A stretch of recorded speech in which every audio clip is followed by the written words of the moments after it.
Hello, Namaste, Salam Alaikum, Sat Sri Akal. Welcome back to another session with your War Chef at whatever.com.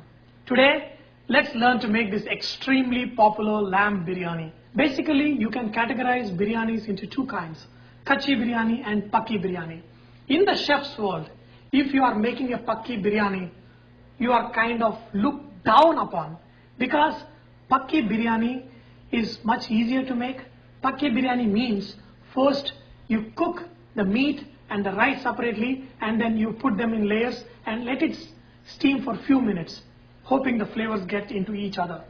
But kachi biryani is little painstaking because the meat you're going to use in this is raw and you put it at the bottom of a pan and cook it slowly for a longer time. So the end result is more flavorful, more tasty and keeps the meat very juicy. Whereas in a pakki biryani, the meat is never that juicy. So today we are going to learn the most popular kachi biryani of Hyderabad. Whether you are using lamb or mutton, make sure you get a baby lamb or a baby goat. And for a lamb or a goat biryani, you should always want big pieces. You don't want small keema kind of pieces and make biryani.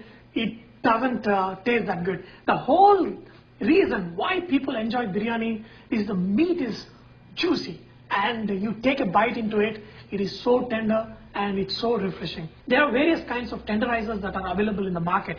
You could use raw papaya, raw pineapple, or even the outer skin of pomegranate seeds.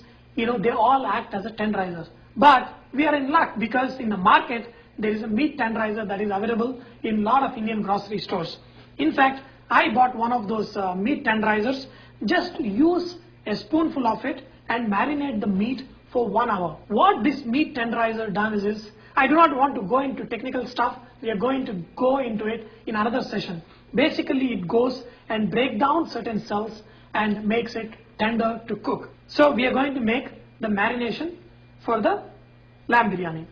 We are going to use some green chili, add salt, add chili powder. Shahi jeera is the black cumin, add little black cumin. Okay. We're going to use some of the chopped coriander, half of the mint in this, coriander powder, just to get the nice flavor for your biryani around the meat, and then use little bit of cumin powder. Add half of the fried onion. Okay, I got some crushed pepper. We're going to use a little bit of crushed pepper. Other thing, we are going to use whole garam masala. I've used mace, I use black ilachi and green cardamom and lavang, that is the cloves. Little bit of lime juice or lemon juice, whichever one you have, you can use it. 2.5 cups of yogurt. So what we're going to do, we're going to mix all this together. Because this mixture goes at the bottom, you want to add some oil. Now we are going to do the most important part, that is cooking rice. Add oil into your water and bring the water to boil. See, I have soaked rice for almost 40 minutes. So I'm going to add this once it comes to a boil and then we're going to half cook this rice. And add salt to this. Make sure you have enough amount of salt. If you forget to add salt into this water, your biryani will be totally messed up. In this water, you can add the other garam masalas if you want to add extra for extra flavor or anything. All I am going to do is I'm just going to add some shahi jeera. So I'm going to add to this. There is another way to avoid overcooking of the rice at the bottom is by taking out the rice from this pot into 2 batches. One batch you're going to cook the rice to 40%. The other batch you're going to cook the rice till it is 60%. The 40% cooked rice we are going to put it immediately on top of the meat. The 60% rice will go on top of that rice. That way when it cooks evenly. So we are going to do that method today. Now the rice is 40% done. So what I'm going to do, I'm going to take the first batch of the rice, okay, and put it in one of the containers. Now I'm going to let The rest of the rice cook for 1 more minute. By the time it is going to be 50% done. I'm going to drain this off. I've got two separate rices. One rice is 40% done. The other rice is 50% done. We're going to add the lamb to this container at the bottom. Okay. Here is my 40% cooked rice. I'm going to put this as the first layer. Okay. And then I'm going to spread it. Good. To add some of the leftover mint and some of the chopped coriander. Okay. And half of the fried onion. On top of this, I'm going to add rest of the 50% cooked rice, the fried onions. On top of this, I'm going to add some saffron water. Okay. Add a little bit of garam masala powder. Put a tight lid. If you don't have a tight lid, you can make a dough, like a chapati dough, put it on the edges and put a lid on top. And if it is loose, you can also put weight on it. Till here, everybody is doing good. It's very easy. Oh yeah, I cooked rice, 50% done, everything. But where are we going wrong? A lot of times when I'm showing the cooking, I've been telling you to use a heavy bottom pan. What a heavy bottom pan is, when you have a big vessel like this, the bottom has to be thick. If you don't have it, the way we make it thick is you take a simple tawa and put that vessel on top of this, so it doesn't burn from the bottom.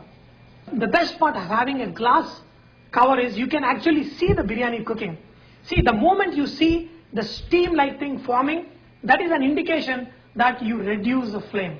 After cooking 5 to 10 minutes on the direct heat, you can take your pot of biryani and put it on a tawa like this and forget it. Don't even look at it for another 40 minutes, and after 30 to 40 minutes, your house will be full of biryani flavor, and just open it. So today I'm going to show you the bottom of my pan. You will see it. It will be crystal clear without even one burn mark.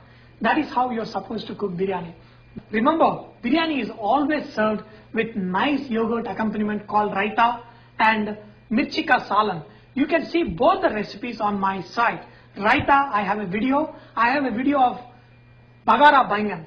All you do is, instead of eggplant, use green chilies, make this sauce little bit watery than what I have shown, and then your mirchi ka salan. It goes excellent with biryani. Wow. Oh, look at this. Oh. See? Remove your lamb carefully. Wow. I hope you can see how beautiful this lamb is. Wow, look at this. See, the bone literally comes off the meat. See how tender and beautiful this lamb is.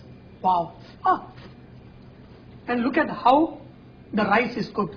Beautifully perfect, and the rice looks like a nice pearls. And I made my favorite raita. I like it thick, and oh my goodness.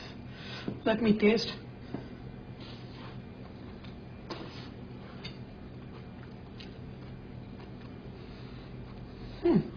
You will not be able to imagine how this lamb or mutton melts in your mouth when you cook in this style. A lot of times, in making biryanis, people use rose water or roux hevra water on top of the biryani for extra flavor.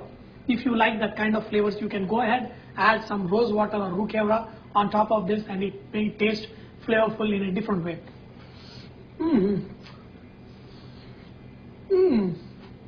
Wow. Whenever I eat good food, I feel like crying. Just give me a minute. I don't know, that makes my appetite even more, I think. And then I enjoy the food even more. I hope you have enjoyed learning to cook this mutton biryani with your washer. Remember that Varava is all about inspiring others to cook. So please post your recipes, videos and cooking tips so others may benefit from your great cooking. Thank you.